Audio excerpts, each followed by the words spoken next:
오늘 주시는 하나님의 말씀은 다니엘 7장 13절과 14절입니다. 우리 한 목소리로 같이 읽겠습니다. 시작. 내가 또 밤 환상 중에 보니 인자 같은 이가 하늘 구름을 타고 와서 옛적부터 항상 계신 이에게 나아가 그 앞으로 인도되매 그에게 권세와 영광과 나라를 주고 모든 백성과 나라들과 다른 언어를 말하는 모든 자들이 그를 섬기게 하였으니 그의 권세는 소멸되지 아니하는 영원한 권세요 그의 나라는 멸망하지 아니할 것이니라. 아멘. 자리에 앉으셔서 기도하겠습니다. 우리에게 말씀 주시기를 기뻐하시는 하나님, 우리의 눈을 열어 주의 위대하심을 보게 하옵소서. 하나님의 사랑의 지극히 크심을 깨닫게 하옵시고 우리 주 예수 그리스도를 바로 아는 은혜를 허락하여 주옵소서. 미련하고 연약한 종을 주님 손에 맡기옵고 예수님의 이름으로 기도하옵나이다. 아멘. 다니엘서는 두 부분으로 이루어져 있습니다. 1장에서 6장까지는 다니엘과 세 친구들의 삶의 이야기가 기록되어 있고 7장부터 12장까지는 다니엘이 보았던 환상들의 내용이 기록되어 있습니다. 1장에서 6장과 7장에서 12장이 전혀 다른 내용으로 구성되어 있습니다.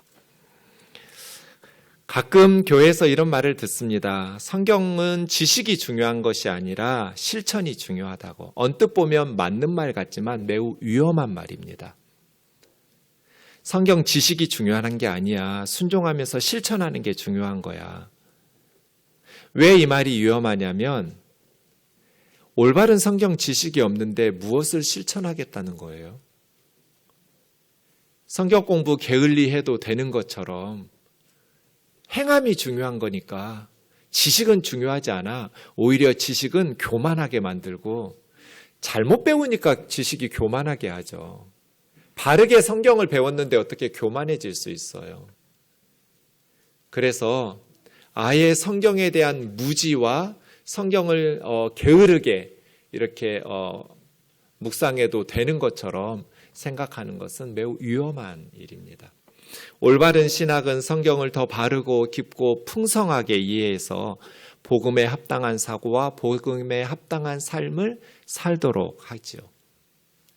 성경을 깊이 있게 보지 않고 바르게 공부하려고 하지 않고 성경을 대하는 피상적이고 문자적인 해석으로 위로와 권면을 받으려고 하면 더 깊은 성숙한 신앙생활을 할 수가 없어요.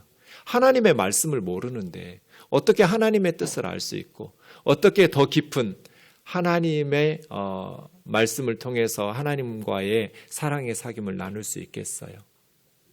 그러니까 성경을 배제시키면 신앙생활은 세상 사람하고 똑같은 방식으로 도덕적인, 윤리적인 아니면 세상의 인본주의적인 생각들을 가지고 신앙생활을 하고 실천할 때가 많을 겁니다. 그래서예요. 하나님의 말씀을 배울 때에도 성경 지식이 중요한 게 아니야. 그냥 지식은 별로 중요하지 않아 하면서 행함과 순종과 실천을 강조하면서 성경을 깊이 있게 공부하는 것들을 차단하려는 그러한 위험한 메시지를 주의하셔야 돼요. 생각에도 근육이 있어요. 몸에 근육이 있는 것처럼 생각도 근육의 힘을 키워야 돼요. 저희 어머니 요양병원에 계시는데 맨날 침대에 누워 계셔요. 그래서 제가 날마다 전화해서 잔소리를 해요. 엄마 계속 그렇게 침대에 누워 있으면 나중에는 못 걷게 된다고. 그럴 거잖아요. 연로하셨는데 걷는 게 힘들어요. 힘들다고 해서 걷는 걸 멈춰버리면 나중에는 걷지 못하게 돼요. 근육이 다 빠져나가서 이제 침대에 누워서 남이 주는 밥 먹어야 되고 남이 나의 화장실 문제도 해결해 줘야 되는 삶을 살 수밖에 없잖아요. 그렇게 살지 않으시려면 힘들어도 자꾸 침대에 누워 있으려고 하지 말고 계속해서 걸으시라고 그런 잔소리를 하거든요. 생각도 똑같아요. 몸의 근육하고 똑같이 생각의 근육도 힘들어도 사용하지 않으면 약해져요. 나중에는 생각의 근육이 다 빠져서 젊었을 때 공부하고 학교 다닐 때 공부하던 그 생각의 힘이 더 이상, 그래서 조금만 어려워도 딴 생각해버려요. 그냥 쉬운 것만 먹으려고 그래요. 편한 것만 하려고 해요. 설교를 들어도 쉬운 이야기들, 예화 같은 것들만 쫑긋 귀를 기울이고 조금만 어려워져도 그걸 소화해낼 근육이 없기 때문에 어려워하고 어렵다고 해요. 어렵다고만 말하면 괜찮은데 은혜를 못 받았다고 그래요.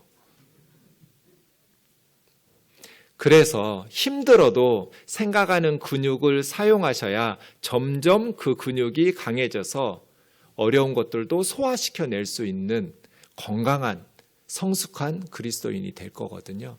하나님의 말씀인 성경에 대해서는 특히 그래야 합니다.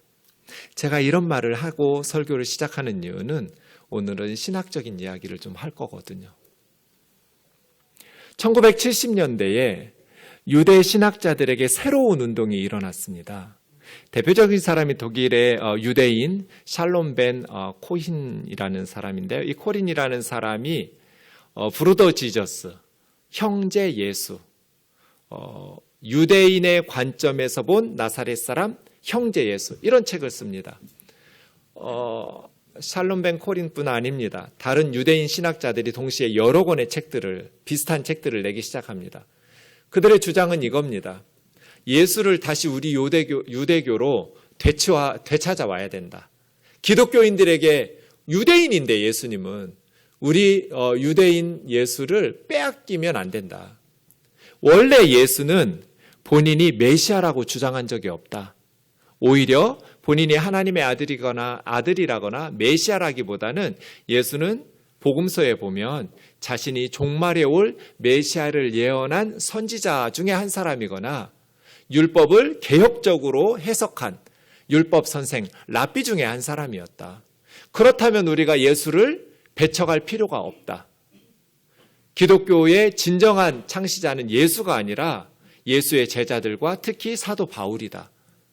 예수는 자기 자신을 하나님의 아들이라거나 메시아라고 선언하거나 가르치지도 않았는데 예수 사후에 예수의 제자들과 사도 바울이 예수를 메시아라고 선포하면서 복음서와 달리 사도행전과 서신서들에 보면 예수가 가르쳤던 자신의 메시아가 아니고 하나님의 아들이 아니고 선지자 중에 하나요. 또 율법을 가르치는 예수님은 부지런히 율법을 가르치는 랍비요 선생으로서 사역을 감당하시잖아요. 랍비 중에 한 사람이었으니 우리가 빼앗긴 예수를 다시 우리 유대교로 되찾아와야 된다. 이러한 내용의 주장들을 많이 하기 시작합니다. 그럼 우리는 이런 질문을 던질 수 있습니다. 예수님은 예수님 스스로를 어떤 존재라고 인식하셨을까? 예수님은 자기 자신이 메시아라고 생각하지 않았었을까? 예수님은 예수님 자신에 대해서 내가 누구라고 스스로 생각하고 계셨을까? 입니다. 예수님이 자기 자신을 부를 때 인자라는 호칭을 사용합니다. 마태복음 16장에 보면 사람들이 인자를 누구라고 하더냐? 여기서 인자는 누구예요? 예수님 자신이에요. 15절에 보면 너희는 나를 누구라고 하느냐? 그러니까 예수님은 사람들이 나를 누구라고 하더냐라는 의미로 사람들이 인자를 누구라고 하더냐라고 물으셨어요. 예수님은 자기 자신을 인자라고 부르셨어요. 그러니까 예수님은 자기 자신이 인자라고 생각하고 사신 거예요. 마가복음 10장 45절 우리 같이 읽겠습니다. 시작. 인자가 온 것은 섬김을 받으려 함이 아니라 도리어 섬기려 하고 자기 목숨을 많은 사람의 대속물로 주려 함이니라. 아멘. 여기서도 예수님은 내가 온 것은 그런 의미로 인자가 온 것은 섬김 받으려고 온 것이 아니라 섬기려고 그리고 자기 목숨을 많은 사람의 대속물로 주려고 왔다. 예수님이 자기 자신을 가리켜 인자라고 부르셨어요. 인자는 예수님의 자기 호칭이에요. 복음서에 82번이나 예수님은 자신을 인자라고 부르셨어요. 82번이나 사용됐어요. 그러면 이 인자는 1번의 인자일까요? 2번의 인자일까요? 1번, 예수님은 어질인 자를 써서 예수님은 어질고 사랑이 많으신 분이라는 의미의 인자일까요? 아니면 사람 인자를 써서 예수님은 사람의 아들이라는 의미로 인자일까요? 1번일까요? 2번일까요? 네. 저는 오랫동안 1번인 줄 알았어요.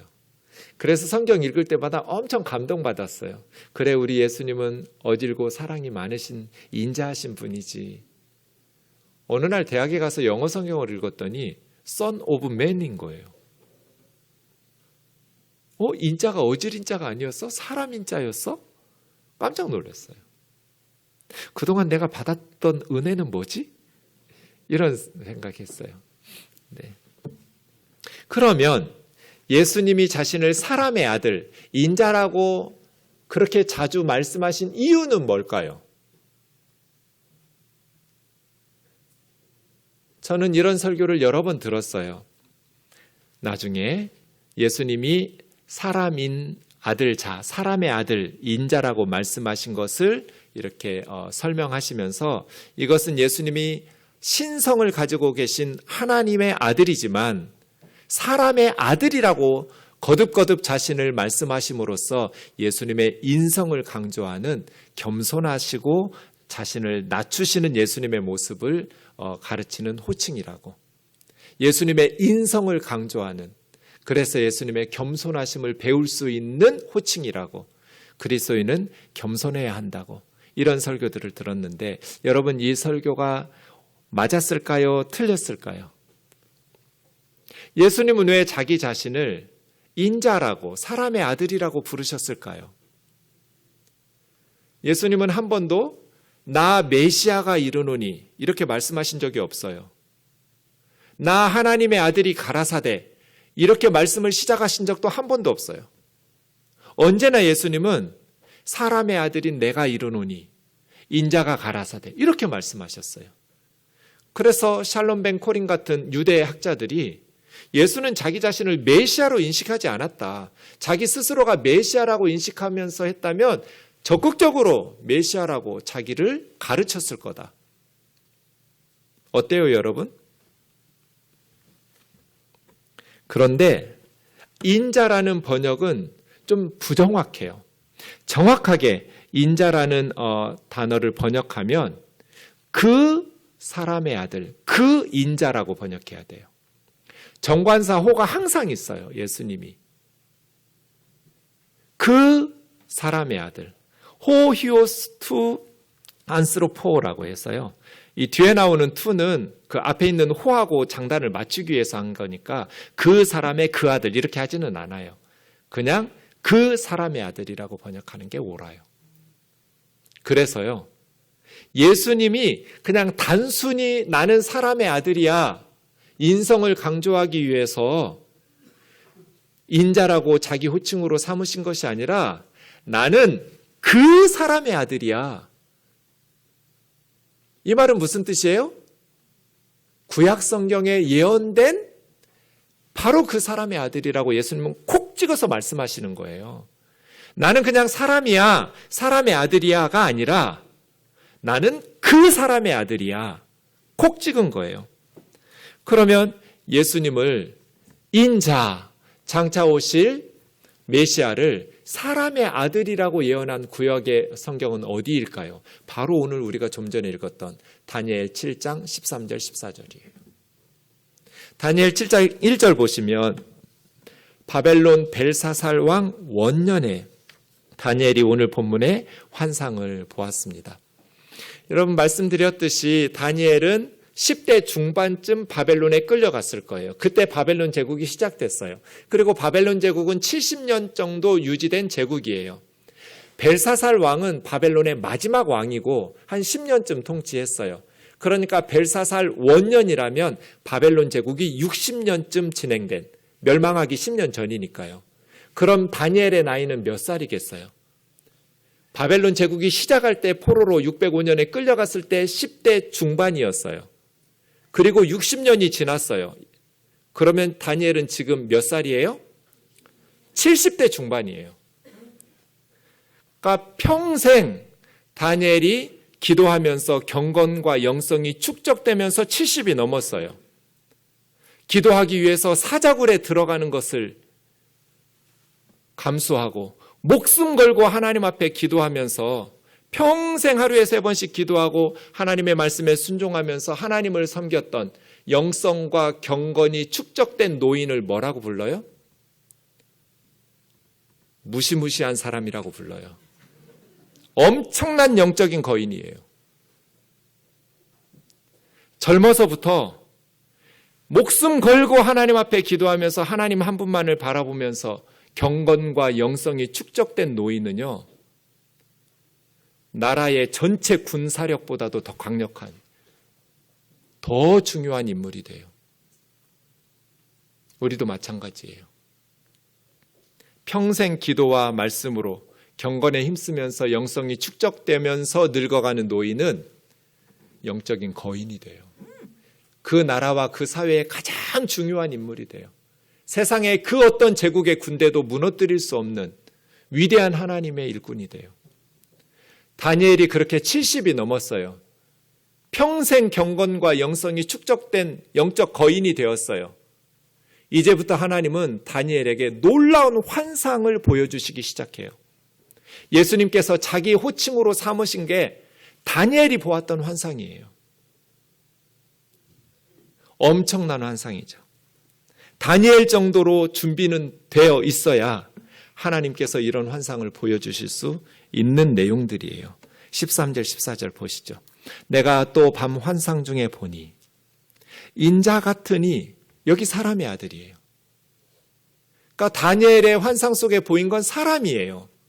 사람의 모습이 보였어요. 사람의 아들 같았어요. 사람의 아들이니까 사람의 모습인데, 그래서 인자 같은 이라고 했는데 이게 사람이 아니에요. 왜냐하면 하늘구름을 타고 와요. 구약 성경에서 하늘구름은 하나님의 리무진이에요. 하나님의 운송수단. 불기둥과 구름기둥은 하나님이 임재하셨다라는 증거거든요. 하늘구름을 타고, 옛적부터 항상 계신 자는 7장 앞부분에 보면 하나님이에요. 보좌에 앉으신 하나님. 그러니까 다니엘이 환상을 봤는데 어떤 한 사람이, 사람의 아들의 모양을 한 어떤 한 인물이 하늘구름을 타고 하나님 앞으로 인도되는 거예요. 그랬더니 하나님께서 그 사람에게 권세와 영광과 나라를 주셨어요.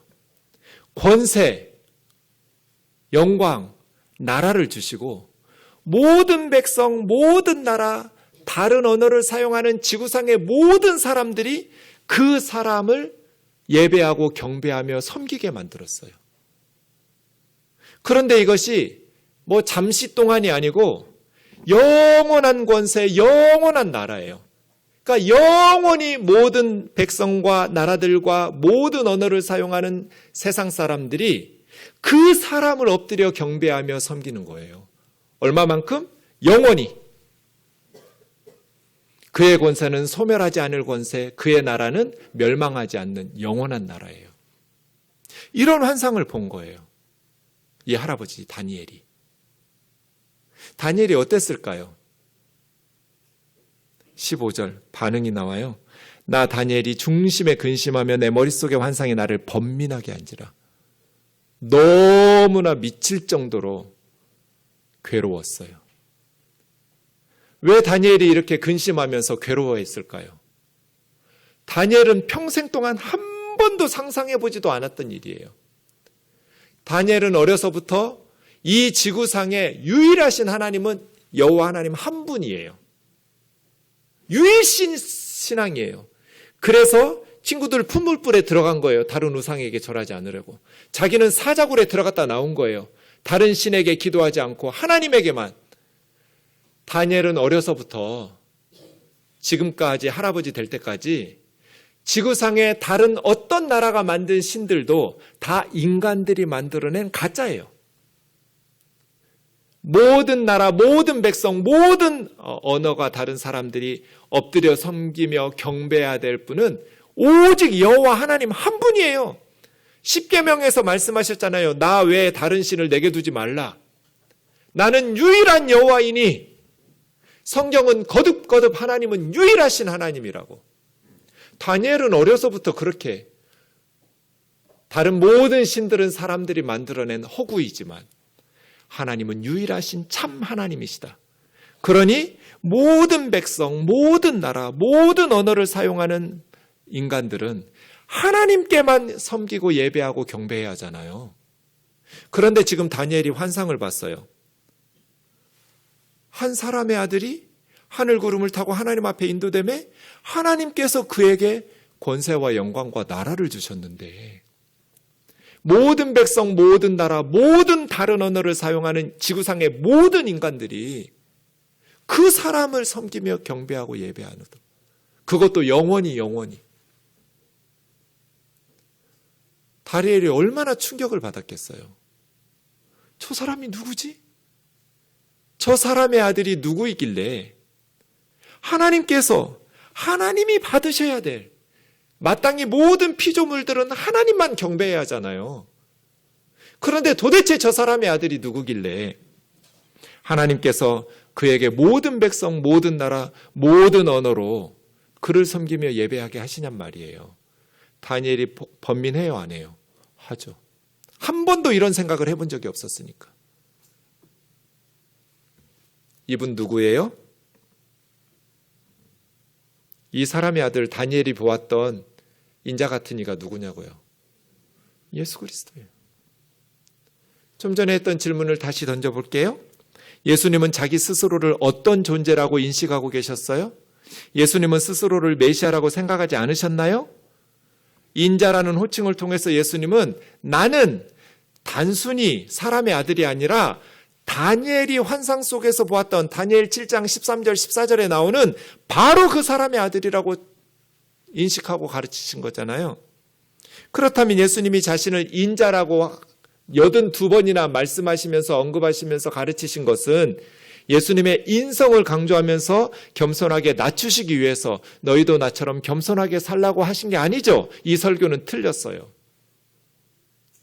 예수님이 자신을 사람의 아들이라고 말씀하신 것은 겸손하게 자신을 낮춰서 인성을 이야기하려는 게 아니에요. 다니엘이 보았던 그 사람의 아들, 호히오스투 안스로포예요. 더 선 오브 맨이에요. 나는 다니엘이 보았던 그 사람의 아들이다. 그럼 예수님은 자신을 어떻게 인식하고 계신 거예요? 모든 백성, 모든 나라, 모든 언어를 사용하는 사람들이 다 엎드려 예수님에게 경배하고 섬기고, 하나님께서 예수님에게 그런 권세와 영광과 나라를 주시고, 그 권세는 소멸하지 않고 영원할 것이고 그 나라는 멸망하지 않는, 지구상의 모든 바벨론이든 페르시아든 그리스든 로마든 이 세상에 미국이든 중국이든 이 세상의 제국들은 다 언젠가 사라질 거예요. 그러나 예수 그리스도의 나라는 영원히 멸망하지 않을 거예요. 그것을 지금 다니엘에게 하나님은 보여주시면서 예수님 가르쳐 주신 거잖아요. 평생 기도와 영성이 축적된 할아버지 다니엘에게 유대인들은 상상할 수도 없었던, 마땅히 모든 민족, 나라, 백성들에게 하나님이 받으셔야 될 그 영광과 예배를 사람의 아들로 오시는 예수 그리스도에게 하나님께서 주신 거잖아요. 마가복음 16장 61절, 대제사장이 사내들인 공회에서 예수님을 십자가 직전에 재판하면서 묻습니다. 네가 찬송받으리의 아들 그리스도냐? 찬송받으리는 하나님이죠. 유대인들은 하나님이라는 호칭을 함부로 사용하지 않으려고 이렇게 우회적인 표현을 사용해요. 찬송받을 하나님의 아들, 네가 하나님의 아들 그리스도냐? 메시아냐? 예수님의 대답이 에고에이미, 내가 그다. I am, 나는 네가 말한 하나님의 아들 그리스도다. 인자가, 여기서도 마찬가지예요. 그 사람의 아들이, 다니엘이 7장 13절 14절에서 예언했던 그 사람의 아들인 인자가 권능자의 우편, 하나님이죠. 하나님의 우편에 앉은 것과 하늘 구름을 타고 오는 것을 너희 눈으로 보게 될 날이 있을 것이다. 재림의 주, 심판의 주님께서 그렇게 하늘 구름을 타고 다시 오시겠죠. 그때 예수님은 그 사람의 아들, 다니엘이 예언했던, 그렇게 내가 바로 그 하나님의 아들이라는 거예요. 그러니까 사람의 아들, 그 사람의 아들이라는 인자는 예수님의 인성을 가르치는 사람의 아들이 아니라 사람으로 오시는 하나님의 아들이에요. 모든 백성들과 모든 나라와 모든 다른 언어를 사용하는 사람들의 경배와 섬김과 예배를 받으시는 하나님의 아들, 영원한 권세와 영원한 영광과 영원한 나라를 이루시는 하나님의 아들로서의 예수님을 가르치는 거예요. 내가 그 하나님의 아들이다. 그 사람의 아들인 내가 하나님의 우편에 앉아 있는 것과 하늘 구름을 타고 다시 와서 세상을 심판하는 것을 너희가 보게 될 것이다. 이 말을 듣고 대제사장이 옷을 찢습니다. 우리가 어찌 더 증인을 요구하리요? 신성모독하는 말을 들었도다. 너희 생각 어떠냐? 산헤드린 공회원들이 다 예수는 사형시켜야 된다. 왜요? 예수님이 사람이 돼가지고 자기 스스로를 하나님의 아들이라고.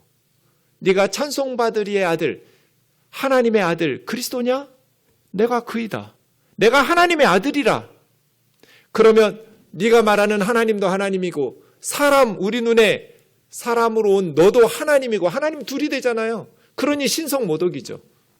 사람이 돼가지고 예수가 하나님이라고 스스로를 주장하고 있으니 신성모독인 거예요. 그래서 십자가에 처형시킨 거예요. 예수님께서 아니야, 샬롬 벤 코린이 말한 것처럼 나는 그냥 종말에 올 메시아를 예언한 선지자 중에 한 사람이야. 내가 언제 메시아라고 그랬어? 내가 언제 하나님 아들이라고 그랬어? 나는 그냥 율법 선생 중에 하나야. 랍비 중에 한 사람이고 선지자 중에 한 사람이야. 너희가 내 말을 오해했어. 그랬다면 예수님이 십자가에 왜 죽어요?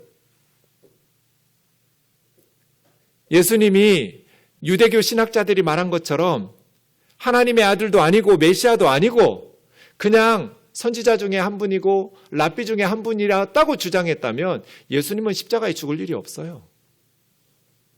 예수님이 십자가에 처형된 이유는, 산헤드린 공회에 의해서 사형이 선포된 이유는 예수님이 스스로를 하나님의 아들이라고 했기 때문이에요. 유대인들은 그 말을 견딜 수 없는 거예요. 하나님을 모욕한 거니까요.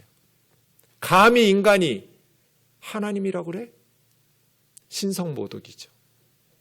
그런데 예수님은 그 말씀하실 때 인자, 그 사람의 아들이 전능자의 우편에 앉은 것과 하늘 구름을 타고 오는 것을 너희가 볼 것이다. 예수님은 자기 자신을 다니엘이 말했던 7장 13절 14절 얘기를 하면서 이야기한 거예요. 예수님이 갑자기 와서 너희가 믿는 하나님은 아버지 하나님이고 나는 하나님의 아들인 하나님이다, 이렇게 주장하신 게 아니에요. 예수님은 구약에 예언되었던 그 사람의 아들로 오셔서 사역을 이루신 것이죠. 그럼 예수님은 메시아로 오셨는데 왜 유대인들은 예수님이 메시아인 줄을 알아차리지 못했을까요? 왜 예수님이 다녀가신 지 2000년이 지났는데 아직도 유대인들은 메시아를 기다리고 있을까요? 그들이 생각한 메시아가 예수님이 생각한 메시아하고 달랐기 때문이에요. 고린도후서 5장 15절부터 17절까지 보시면 예수님이 모든 사람을 대신하여 죽으신 이유는 이제 살아있는 우리 그리스도인들이 자기 자신을 위해서 살지 말고 우리를 위해서 대신 죽었다가 살아나신 예수님을 위해서 살게 하려고 예수님 죽으셨다고 말해요. 예수님이 우리에게 어떻게 살라고 우리 대신 십자가에 죽으셨어요? 다시는 우리 자신을 위해서 살지 말고 예수님을 위해서 살아가려고. 그럼 예수님을 위해서 살아가려면 어떻게 해야 될까요? 16절처럼 해야 돼요. 그러므로 이제 우리는 예수님을 위해서 살아가기 위해서 어떤 사람도 육신을 따라 알지 아니하노라. 사람을 세상적인 기준으로 육신적인 관점으로 판단하고 평가하지 않겠다는 거예요. 그 사람이 노예인지 로마 시민권자인 자유인인지 가난한 사람인지 부유한 사람인지 국적이 어딘지 성별이 무엇인지 예전에는 그런 걸 보면서 사람을 판단하고 정죄했는데 이제는 예수님을 위해서 살기로 작정한 하나님의 백성들에게는 어떤 사람도 세상적인 기준으로 판단하지 않는다는 거예요. 그러면서 바울이 고백해요. 비록 우리가 그리스도도 육신을 따라 알았었다고. 그런데 이제부터는 더 이상 그렇게 알지 않는다고. 그리스도를 육신에 따라 알았다는 건 뭐예요? 육신적인 관점에서 메시아를 생각하고 있었다는 거예요. 판단하고 있었다는 거예요. 바울 시대의 예수님을 보고도 메시아라고 인정하지 않은 것은 대다수 유대인들이 예수님을 배척한 이유는 그들이 메시아에 대한 생각이 예수님의 생각과 달랐기 때문이에요. 유대인들이 생각한 구원자인 메시아는 이스라엘을 로마로부터 해방시켜줄 구원자예요. 경제적으로 이 지긋지긋한 가난으로부터 해방시켜줄 풍요를 주실 메시아예요. 예루살렘 성전을 강도의 소굴이 장악했는데 자격도 없는 강도의 소굴과 같은 지도자들, 불의한 자들을 제거하시고 의로운 자들을 세워서 사회를 정의롭고 평화롭게 만들어주는 메시아예요. 그런데 메시아가 왔다 갔대요. 예수 믿는 사람들과 교회는 그리스도가 예수이며 메시아가 이미 왔다 갔다고 선언하는데 무슨 구원이 이스라엘에 일어났어요? 여전히 로마 사람들이 압제하고 있고 여전히 굶주림 속에 허덕이고 있고 여전히 예루살렘 성전은 강도의 소굴이고 불의한 자들이 억압하고 착취하는 공의롭지도 않고 평화롭지 않는 세상. 무슨 구원이 일어났어요? 메시아가 다녀가고 구원자가 다녀갔는데. 유대인들이 생각한 메시아는 다윗과 같은 왕이에요. 다윗 시대에 이스라엘이 가장 위대한 국가가 된 것처럼 메시아가 오시면 다윗처럼 다윗의 자손으로 오시는 메시아는 우리 이스라엘을 로마로부터 해방시켜주고 경제적으로도 풍요하게 해주고 정의롭고 평화로운 나라로 만들어주시는 그런 메시아를 기다리고 있었는데 예수님은 그 로마의 총독에게 벌거벗김 당해서 십자가에 처절하게 비참하게 처형당한 사형수로 끝났잖아요. 무슨 구원이 일어났어요? 바울은 그런 생각을 가지고 있었기 때문에 예수님과 교회에 대한 이야기들을 들었지만 단 한 번도 예수님이 메시아라고 생각해 본 적이 없다가 다메섹 도상에 가다가 부활하신 주님을 만나고 보니 육신적 관점에서 영적인 관점으로 바울이 변하게 된 기회가 된 거죠. 구약 성경을 새롭게 보기 시작한 거예요. 여러분, 로마로부터 해방되고 경제적으로 풍요로워지고 공의롭고 평화로운 사회에서 살아가면 그게 구원인가요? 그게 메시아가 주어야 될 선물인가요? 아니요. 예수님이 생각한 구원은 십자가의 대속적 죽음이에요. 이 세상의 나라는 영원하지 않아요. 다니엘이 보았던 환상 속에 예수님이 받은 나라는 영원히 멸망하지 않는 나라예요. 그 해석에 보면 천사가 다니엘에게 해석해 주는데 지극히 높으신 하나님의 성도들이 그 나라를 함께 받을 거예요. 예수님 덕분에. 그 사람의 아들 덕분에 하나님의 백성들이 영원한 나라를 소유하게 된다. 이 세상의 나라는 그 어떤 제국도 영원하지 않아요.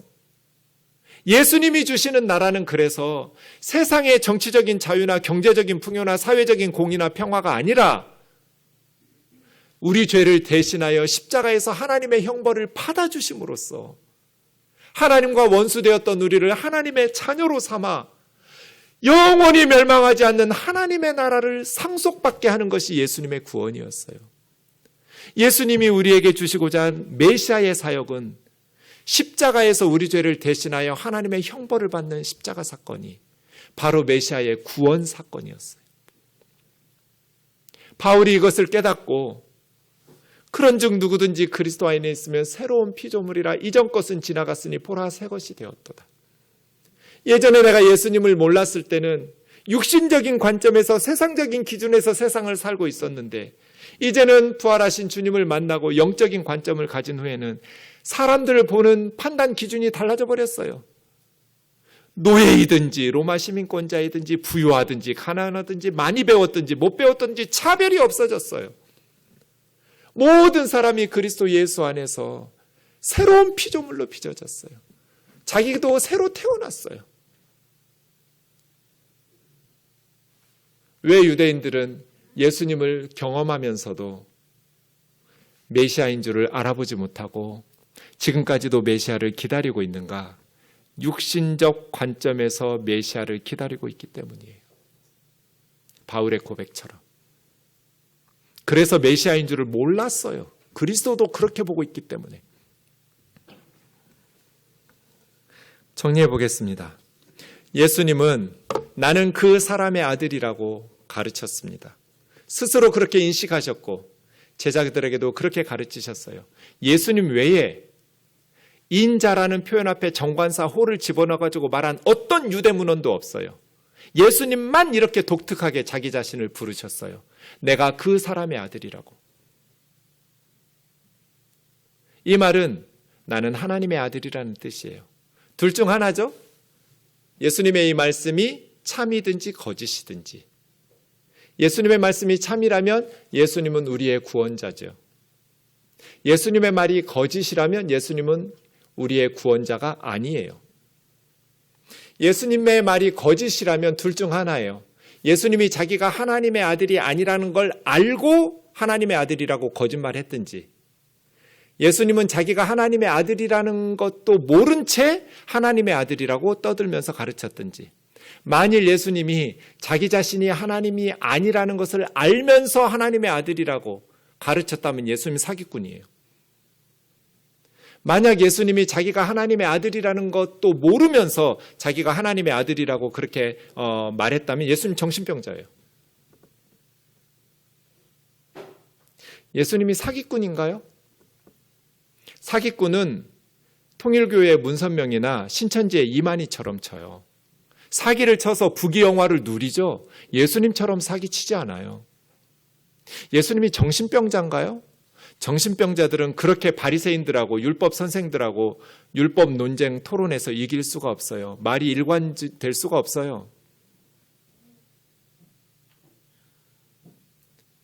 예수님은 나는 하나님의 아들이라고, 모든 백성들과 모든 나라들과 모든 다른 언어를 사용하는 사람들이 나를 섬기게 될 것이라고, 전능자의 우편에 앉은 것과 하늘 구름을 타고 오는 것을 모든 사람들의 눈이 보게 될 거라고. 예수님의 제자들이 예수님을 신격화한 게 아니에요. 유대인들이 메시아에 대한 세속적인 관점을 가지고 있었기 때문에 예수님이 적극적으로 자신이 메시아라고 주장하지 않았을 뿐이에요. 잘못된 메시아에 대한 관념을 가지고 있기 때문에 그렇게 오해하고 예수님을 잡아가지고 왕 삼으려고 하기 때문에. 그러나 주는 그리스도시요 살아계신 하나님의 아들입니다. 주님이 메시아시고 살아계신 하나님의 아들입니다라고 고백할 때 나 아니야 그러지 않았어요. 이것을 너에게 알게 하신 이는 하늘에 계신 너의 아버지다. 인정하셨죠. 그러면서도 적극적으로 오해할 수 있는 메시아라는 호칭이나 하나님의 아들이라는 호칭보다는 다니엘이 예언했던 그 사람의 아들 인자라는 호칭을 사용하심으로써 예수님은 자기가 어떤 존재인지를 정확하게 가르치신 거예요. 둘 중 하나예요. 예수님을 믿고 구원을 받든지 예수님을 믿지 않고 지옥에 가든지, 둘 중 하나밖에 없어요. 모든 인간은 둘 중 하나를 선택해야 돼요. 예수님을 사기꾼이나 정신병자라고 해서 안 믿든지, 예수님을 나의 주 나의 하나님이라고 내 죄를 위해서 벌거벗고 십자가에서 못 박혀 죽임당하신 나의 구원자라고 고백하든지. 그래서 C.S. 루이스가 순전한 기독교라는 책에서 이 말하잖아요. 단지 인간에 불과한 사람이 예수님과 같은 주장을 했다면 그는 위대한 도덕적인 선생이 전혀 아닐 것입니다. 그는 자신을 삶은 계란이라고 말하는 사람과 똑같은 수준의 정신병자거나 아니면 지옥에서 온 사기꾼, 악마일 것입니다. 여러분은 선택해야 합니다. 예수님을 바보로 여겨 입을 틀어막을 수도 있고 악마로 여겨 침을 뱉을 수도 있지만 그의 발 앞에 엎드려 나의 하나님, 나의 주님이라고 부를 수도 있습니다. 그러나 위대한 인류의 스승이니 어쩌니 하는 선심성 헛소리에는 편승하지 마십시오. 예수님은 우리에게 그럴 여지를 주지 않았습니다. 사기꾼이라고 하든지 정신병자라고 하든지 아니면 나의 주 나의 하나님이라고 하든지 둘 중 하나밖에 선택지가 없어요. 예수님이 세상에 왜 오셨나요? 요한일서 4장 9절 하나님의 사랑이 우리에게 이렇게 나타난 바 되었으니 하나님이 자기의 독생자를 세상에 보내심은 그로 말미암아 우리를 살리려 함이라. 예수님 없으면 우리 죄 때문에 우리는 죽어요. 하나님의 심판을 받을 수밖에 없어요. 하나님의 아무리 사랑이 많으셔도 예수님의 십자가가 필요해요. 우리를 용서하려면. 우리는 그런 죄인들이에요. 예수님의 십자가가 없이 하나님의 용서를 받을 수가 없어요. 하나님은 우리를 극진히 사랑하셔서 독생자를 세상에 보내주셨어요. 그로 말미암아 우리를 살리려고. 사랑은 여기 있으니 우리가 하나님을 사랑한 것이 아니요 하나님이 우리를 사랑하사 우리 죄를 속하기 위하여 화목제물로 그 아들을 보내셨습니다. 그럼 이제 우리는 어떻게 살아야 할까요? 예수님이 우리를 위해서 성육신적인 사랑으로 세상에 오신 것처럼 우리도 예수님처럼 성육신적인 사랑을 실천해야 하지 않을까요?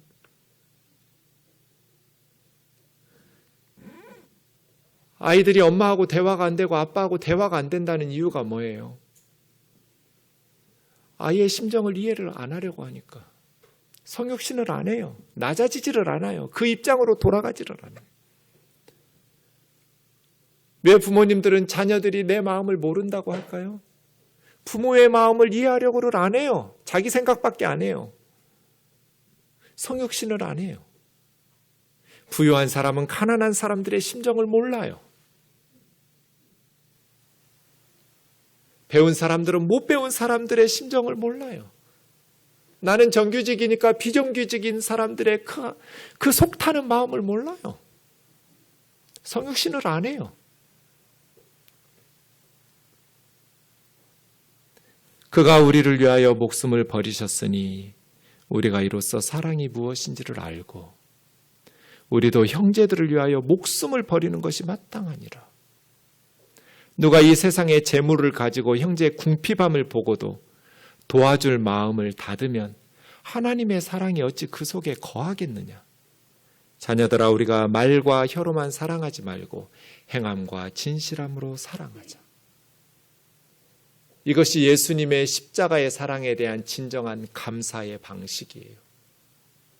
예수님이 우리를 사랑하기 위해서 십자가에 자기 목숨을 버리신 것을 통해서 사랑을 배웠고 우리가 그 사랑에 감사하면서 우리 자매 형제들을 소중히 여기고 말과 혀로만 사랑하지 말고 행함과 진실함으로 사랑하면서 주님께 감사하는 것. 세상 사람들은 이 세상이 불평과 불만으로 가득할지 몰라도 우리는 그들보다 훨씬 힘들고 어려운 일들을 만날지라도 하나님이 예수님을 통해서 우리에게 영원한 하나님의 나라를 상속하게 하시고 하나님의 자녀로 부르신 예수 그리스도로 말미암아 영원히 평생 감사할 수 있잖아요. 왜 불평과 불만이 많은가? 왜 감사하지 못하는가? 내 마음속에 예수님이 없기 때문이에요. 내 마음속에 예수님이 계시면 우리는 전천후 감사할 수 있어요. 모든 상황 속에서 감사할 수 있어요.